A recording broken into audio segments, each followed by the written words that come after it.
Social ইসলামী ব্যাংককে অন্য কোনো ব্যাংকের সাথে একীভূত না করার দাবি জানিয়েছেন ব্যাংকের উদ্যোক্তা, সাধারণ বিনিয়োগকারী ও গ্রাহকরা। একই সাথে প্রকৃত উদ্যোক্তা ও শেয়ার হোল্ডারদের সাথে আলোচনার মাধ্যমে ঘুরে দাঁড়াতে বাংলাদেশ ব্যাংকের সহযোগিতা চান তারা। জাতীয় প্রেস ক্লাবে এক সংবাদ সম্মেলনে ব্যাংকের সাবেক চেয়ারম্যান বলেন, গেল স্বৈরাচারে আওয়ামী লীগের আমলে সরকারের মদদে সোশ্যাল ইসলামী ব্যাংক দখলের পর ঘটে যাওয়া লুটপাটের দায় সাধারণ বিনিয়োগকারীদের উপর চাপানো হয়েছে।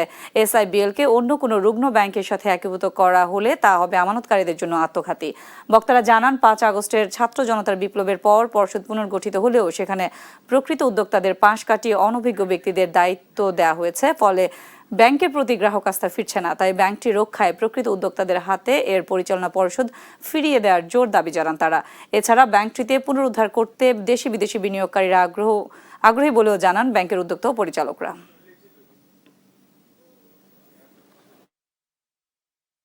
আলাপ আলোচনা বৈঠক না করেই অত্র ব্যাংকটিকে এস আলম দ্বারা প্রতিষ্ঠিত লুটকৃত কতিপয় রুগ্ন ব্যাংকের সাথে অযৌক্তিকভাবে একীভূত করার চেষ্টা করছে, যা ব্যাংকের সকল গ্রাহক ও বিনিয়োগকারীর জন্য মারাত্মক ক্ষতিগ্রস্ত হবে।